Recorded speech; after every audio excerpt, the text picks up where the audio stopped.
Our government has been admitting ever-growing numbers year after year without any effective plan for our own security. In fact, Clinton's State Department was in charge of admissions and the admission process for people applying to enter from overseas. Having learned nothing from these attacks, she now plans to massively increase admissions. Without a screening plan, this could be a better, bigger, more horrible version than the legendary Trojan horse ever was.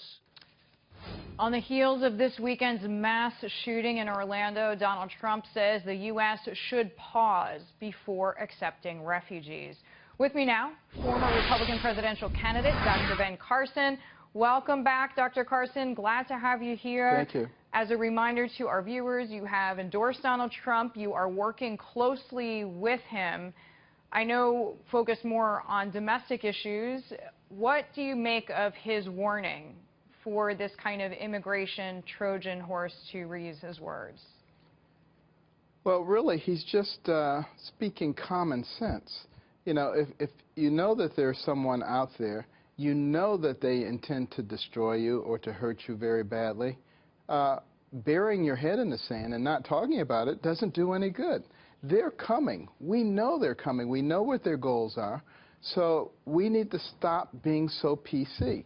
You know, in the explanatory memorandum that was discovered during the Holy Land Foundation trial, they talked about, the Muslim Brotherhood talked about civilization jihad, how they would be able to replace our value system with their own. And one of the reasons they would be able to do it is because we were so politically correct, we would protect them while they were destroying our foundation.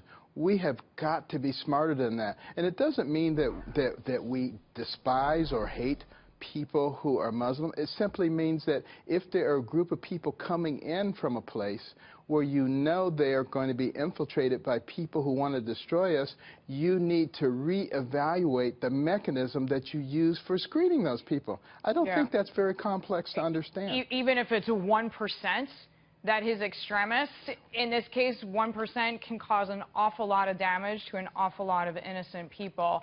Speaking of clear language... Exactly. Yeah, sorry, go ahead, Dr. Carson. If you're having a party at your house and you're inviting 100 people, but you know one of them is a terrorist, are you still going to say, let's have the party, it's only one person? I don't think so. No, we need to think about that on a national level. And that's a really good analogy, and it just clarifies the situation. Speaking of clarity, Dr. Sebastian Gorka wrote a book called Defeating Jihad, and here is his comment. Let's listen in, and then I just want to ask you for your take. Here's his comment. This isn't to be called a tragedy. This isn't an Amtrak train being derailed. This is part of the global jihadi strategy. It's not an accident. It is war against America.